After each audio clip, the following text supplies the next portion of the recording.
The financial effects of the pandemic hitting nonprofits really like never before. Yeah, especially hard hit are groups that provide daily care for people. For example, assisted living facilities for senior citizens. WATE 6 on your side consumer reporter Don Dare talked with the director of a senior living center here in Knoxville.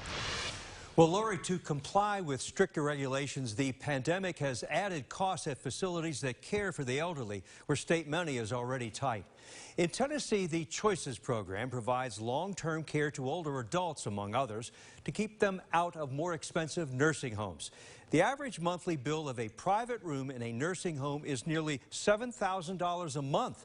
For assisted living, the average cost is between $3,500 and $4,000 a month, a big difference. But assisted living facilities could be serving more residents if the state loosened up its purse strings. I, 26. It's bingo day at Renaissance Terrace, a senior assisted living community in Knoxville. Nearly 1 out of 4 residents here are enrolled under the state's Choices program, which offers services to help a person live on their own. Renaissance Terrace is the only nonprofit assisted living facility that offers Choices in Knox County.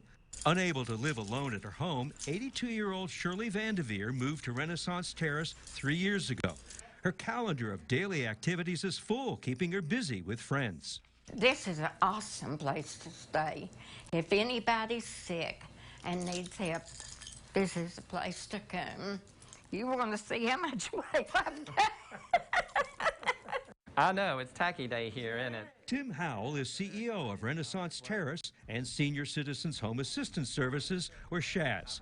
The goal here is to offer an affordable price for its residents.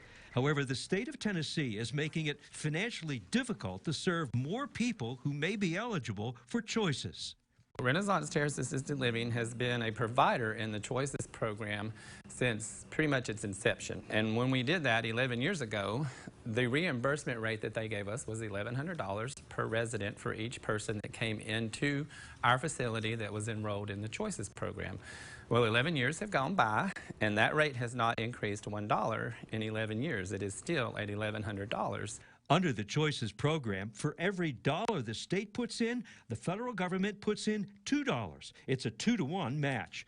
There's also a federal cost of living increase worked into the state's reimbursement, but it has not been passed down. The state also gets a 2% increase from the federal government every year as the cost of living raise, inflation raise for themselves.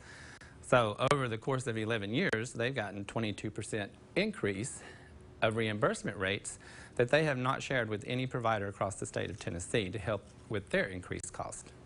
That's a big chunk of money, especially since the pandemic began, which has created extra costs.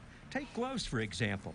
Before COVID, the price of a carton of 10 was $35. Now that same carton of 10 is $100, and 20 to 30 cases of gloves are purchased every month.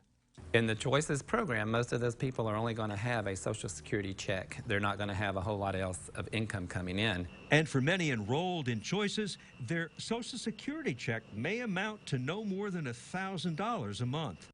And because of that, if they've got $1,000 and they still need to get to like another $1,000 to stay here, family members are helping to offset that cost.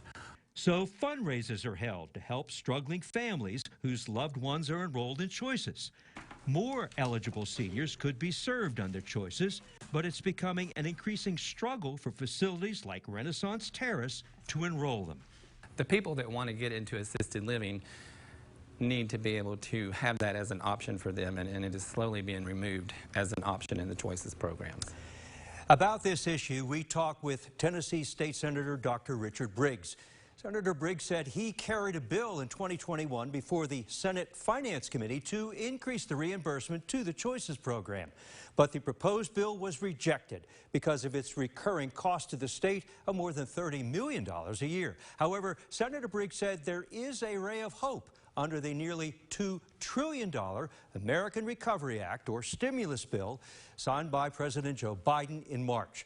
Senator Briggs said Tennessee will likely receive billions from the Recovery Act, and that may free up money down the road, he said, that could possibly be directed to the state's Choices program.